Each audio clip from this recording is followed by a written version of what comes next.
حضرت موسی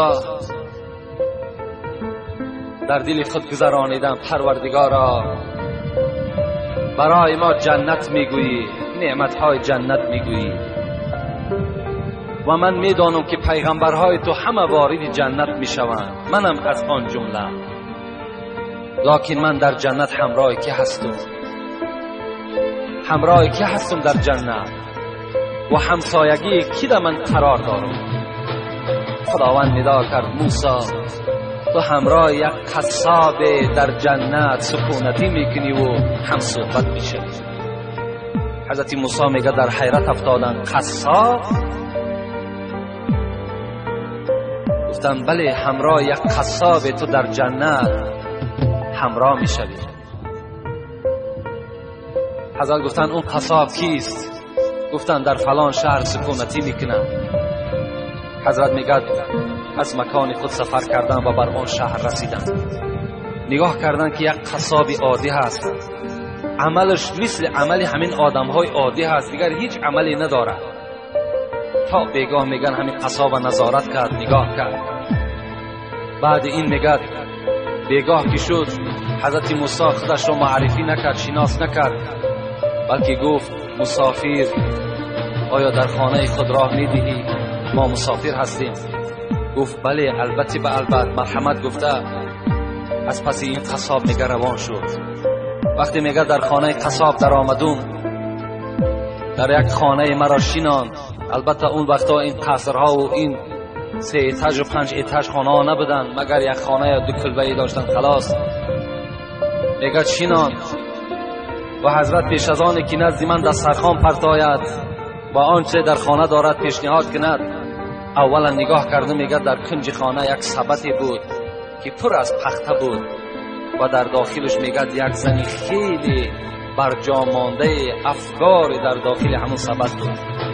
میگه حضرت میگه نزدیک شدن، با دست خود میگه طعام دراز میکردن، بر دهان او کس آب میدادن. وقتی که سیر شد میگه دستش میگه مادر برداشت، یک دعای داد میگه و قصاب میگه از خانه بیرون شد.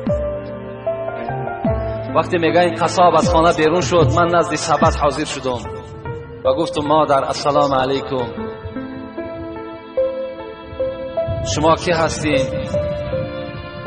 گفت من مادر همین قصاب هستم، سالهای زیادی رنج دارم، مصیبت دارم، بیماری دارم، لیکن الحمدلله که این فرزند من دایم در فکر نفقه من هست، شکم و لباس من و جای خواب من دائم عیان کردگی هست. میگه گفت مادر عزیز آیا یگان امید، آیا یگان دعا، آیا یگان درخواست مقصد داری؟ گفت ای مسافر، گفت فقط یک امید دارم و دائم دعای من همین است که این فرزند من بعد این قدر مهربانی هایی که بر من میکند، خدایا در جنت در همسایگی حضرت موسی باشد. فقط دعای من گفت همین است. میگه حضرت موسی گریان شدند و گفتن مادر، گفتن یک شادیانه بر من بده، یک هدیه بر من بده، زیرا که همان موسی که تو میگوی همان موسی من هستم و همان پیغمبر من هستم و دعای تو در نزد خدا اجابت یافت و این فرزند تو در جنت همراه من هست. خوش به حال اون فرزندهایی که همراه پیغمبرها و همراه شهدا در جنت از پشت چی؟ از پشت خدمت کردن در حق پدر و مادر هست. رسول اکرم در حدیثهای فراوان خود به ما و شما خبر میدهد کسی که سحر از خواب میخیزد مرضیا لابویه، هر وقتایی که سحر بیدار می شود پدر و مادر از او راضی هست، پدر و مادرش راضی هست. مادامی که پدر و مادر راضی شد، رسول الله چی گفتن؟ له بابان مفتوحان الی الجنه. وقتی که پدر و مادر سحر که از تو راضی باشند، 2 دروازه از دروازه های جنت برای تو کشاده ایستادگی منتظر تو هستند. و من امسا مثل ذالک، اگر تا بیگه هم که راضی ایستند، رسول الله گفتند اون دروازه ها هم کشاده منتظر این فرزند هستند. و این کان واحدا فواحد، رسول الله گفت اگر یک تش راضی باشد، یک دروازه جنت برای تو کشاده هست. و اگر شخص سحر میخیزد در حالتی که مسخیتا لابویه، پدر و مادر از او راضی نیست، یعنی با او فرزند قهری هستند یا ملال هستند، رسول الله چی گفتند؟ کان له بابان مفتوحان الی النار، دو دروازه از دوزخ برای این فرزند کشاده ایستادگی هست.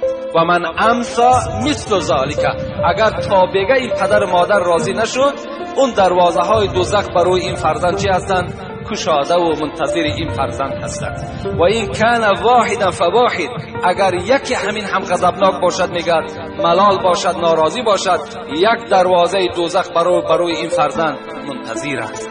لیکن در دوام رسول الله چی گفتند؟ و این ظلم و این ظلم و این ظلم، 3 بار گفتند اگر چنده که پدر مادر تو ظالم باشد، پدر مادر تو ظالم باشد، پدر مادر تو ظالم باشد، اگر چند پدر مادر ظالم هم باشد، تو چیکار کن؟ تو خدمتی در حق پدر مادر برای خود روا ببین و خدمت از اونها کنده نکن. زیرا خدا را بین در سوره همین لقمان و ما و شما چی میگوید؟ امروز بسیار جوان ها میآیند پیش ما، سوال میکنم پدر من فلان گپ گفت، آیا من در همین گپ خلافی اگر پدرم کار کنم چی میشود؟ خوش به حالشون که سوال میکنند و جواب خودشون هم میگیرند. خداوند در قرآن به ما و شما تذکر میدهد، میگوید و این جاهداک علی ان تشرک بی ما لیس لک به علم فلا تطیعهما و صاحبهما فی الدنیا معروفا. صدق الله العظیم. سوره لقمان است.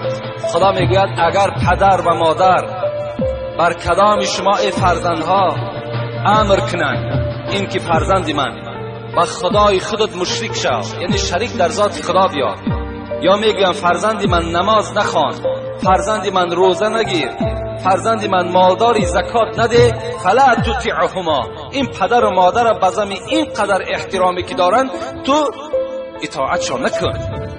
در حالتی که به خدای خود گناهکار شدنده، پدر و مادر تا اطاعت نکن.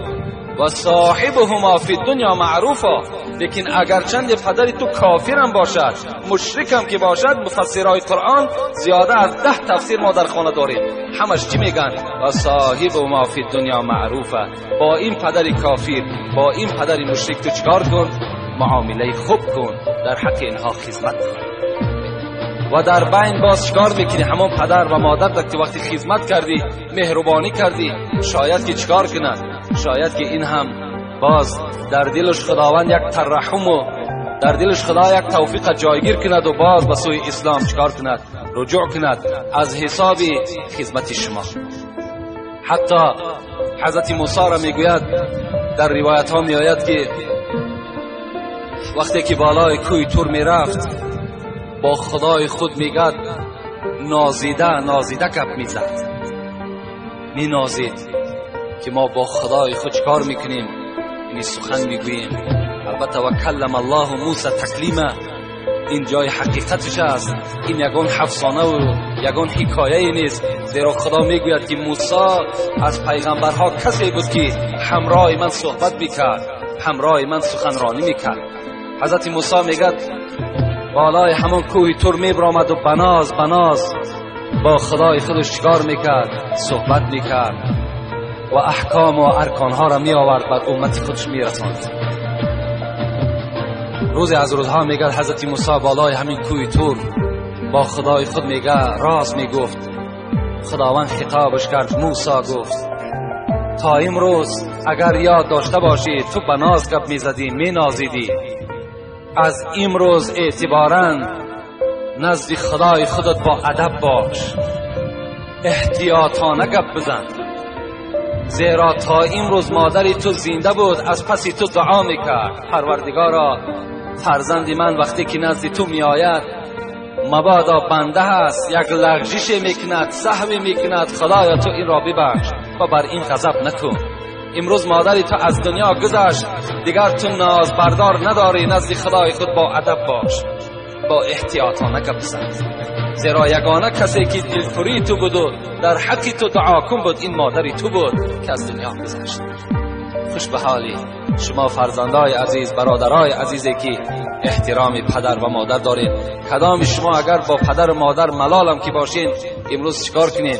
رفته بعد شنیدن این سخنها اگر شما ایمان کامل داشته باشین، ترسی از خدا داشته باشین، باوری بر قبر روز قیامت داشته باشین، از پدرهای خود مادرهای خود عذرخواهی کنین، قدمهای اونها را بوسه کنین و اونها را احترام کنین. انشاءالله خداوند شما را چکار میکند؟ همه گناه شما را مغفرت میکند. حتی پدر و مادرم بعد بخشش فرزند انشاءالله باوری دارم که اونها یک صندوق رحم هستند، یک سیله رحم هستند، از فرزند در حال چکار میکنند؟ گذر میکنند و فرزند خودشان میبخشند.